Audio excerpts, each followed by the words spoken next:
Hi there, I'm meteorologist Robert Speta. Of course, we are still tracking our tropical wave located out here just towards the east of Mindanao, but also this cold surge, which has been absolutely dominating the Western Pacific. And for most of us, especially here across the Philippines, it has been chilly. You can see that open cell cumulus, that CFX snow cruising in all the way from Japan back there towards northern Luzon. And in fact, just take a look at some of these temperature reports out of Benguet, 10 degrees. I even saw some pictures of frost on a few of the plants out there. These are all higher elevations.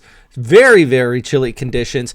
Taking a look out into some of the higher elevations, still have those cold weather warnings in place as we go ahead through the 27th, 28th, and even over towards 29th, staying on the chilly side. Those areas in blue could be indicating or do indicate upwards of 10 to 14 degree temperature lows overnight. So just absolutely chilly conditions out here. Baguio even getting down to 12 degrees. Now, this cold surge really is the dominating factor, but it is interacting with our tropical wave down towards the south, and that is increasing showers across parts of southeastern areas of Mindanao, especially as we go ahead through Monday and over towards Tuesday. In fact, here's a look at Monday's forecast. A little bit of that flyover, that precip all along the eastern seaboard of Mindanao, off towards Tacloban, places like Siargao as well. Starting to see that precip really continue to kick up over towards Port-au-Prince, 31 degrees there for you.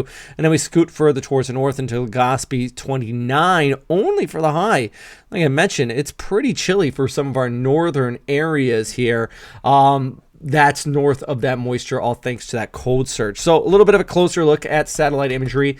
Palau currently calling for heavy rainfall at this time because of this persistent moisture that's been overhead as this low continues to track off here towards the west.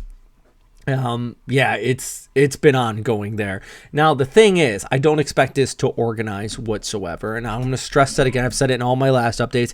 I do not expect this to become a typhoon. If it rapidly developed, it would be a low end tropical depression, but I would be even surprised at that. I think more of a low pressure area. But you can see here as we go ahead through our day on Monday, that moisture wraps around the northern periphery of it, and you really just kind of get that precipitation building up here into eastern Mindanao and southeastern areas of Leyte and Samar. It's mainly an East Coast phenomenon, so if you're out here on the West Coast, maybe even into Davao, probably going to miss out on the heaviest of that precip. But for that eastern seaboard, it's going to be rough for a few days, guys. I'm going to be quite honest with you. It's going to be persistent and kind of that easterly flow. And that's always the problem. This far south, you don't need a full-on typhoon. Of course, that does cause problems too, but you don't need a full-on typhoon to see, tropical storm-like rainfall.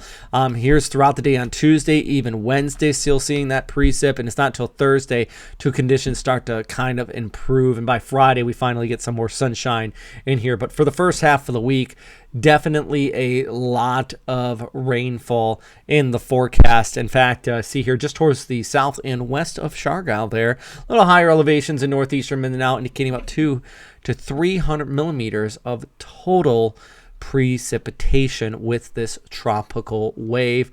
Call it a low pressure area if you want, but for sure Tuesday, Wednesday, Thursday, loads of rainfall in the forecast here for places like Davao and even over towards Siargao. Monday, Tuesday, Wednesday, going to be looking at that consistent precipitation here in your forecast. So yeah, I'm doing my best to keep you guys posted on what's happening out here across the tropics. But if you have any questions, though, please let me know. Also, if you want to support this channel, I do appreciate that as well. If you want to just check out these the Patreon, these are some of our members here. For those that are still here, let's just take a quick look at how about still what I'm looking at here with the satellite imagery. This is microwave imagery. See, there's that broad circulation rate in there. Whew, look at that.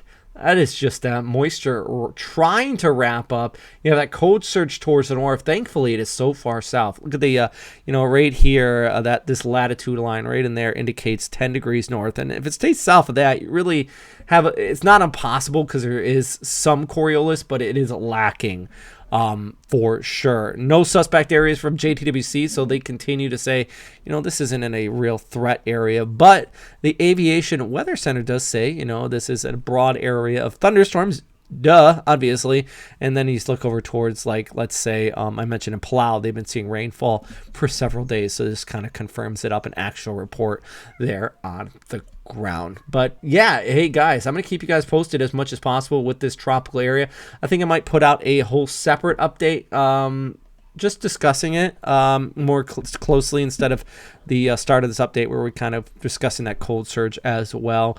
But yeah, if you have any questions, comments, or suggestions, please let me know. And as always, thanks for watching. And number one thing, of course, is stay safe out there. If you haven't already, smash that like and subscribe button. It goes a long way. And the Patreon goes a long way. But if you don't feel like doing that, at least hit the subscribe button. It really does help. As always, stay safe out there, friends.